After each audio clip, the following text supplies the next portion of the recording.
The galvanic or voltaic cell is the most easy and fundamental cell to understand. Let's take a look at this animation to see how this cell produces a voltage and current flow. It all starts with two materials, zinc atom and copper ion. The zinc atom always wants to lose two electrons. Only when it loses two electrons does the zinc atom become stable. However, in order to achieve stability, the copper ion wants to accept two electrons. Therefore, if we connect them together through a conducting cable, there will be two electrons flowing through them. If we can produce more such zinc atoms and copper ions in a sustainable way, then we will be able to achieve a continuous flow of current through the connecting cable. Let's see how we can achieve this. To produce copper ions and zinc atoms sustainably, let's use a copper sulfate solution, which is composed of numerous copper ions and a zinc metal bar, which, as the name implies, contains a lot of zinc atoms. The copper ions in the solution are starving for electrons. If we connect the solution and the metal bar together, then the zinc atoms in the bar will want to donate their electrons. But after donating, the zinc is transformed into ions, and ions cannot stay in a metal.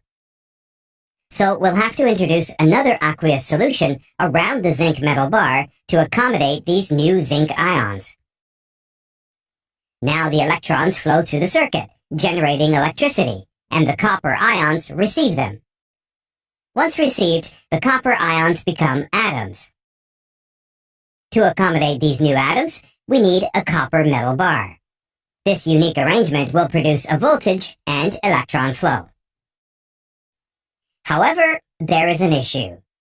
You might have noticed that in the course of this process, positive charges are accumulated on the left side and negative charges are accumulated on the right side.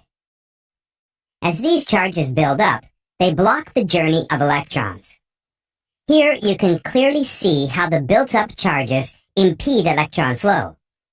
Therefore, proper measures must be undertaken to ensure that the electron flow is continuous. A simple solution for this is a salt bridge.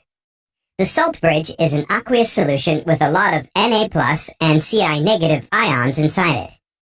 This bridge is blocked at both ends with cotton material.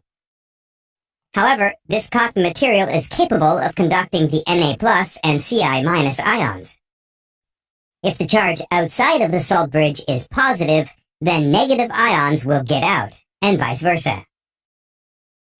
What exactly happens when the salt bridge is introduced in between the chambers?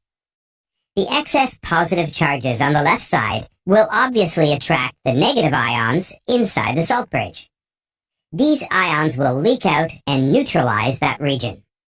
The exact opposite process will happen on the right side, and there also the accumulated charges will get neutralized.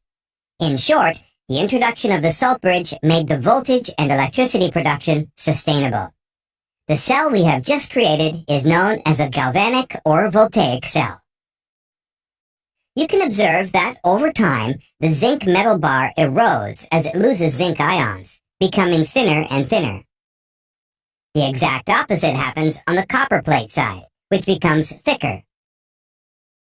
The galvanic cell will continue its operation until the zinc is completely depleted or the ions in the salt bridge have been completely exhausted.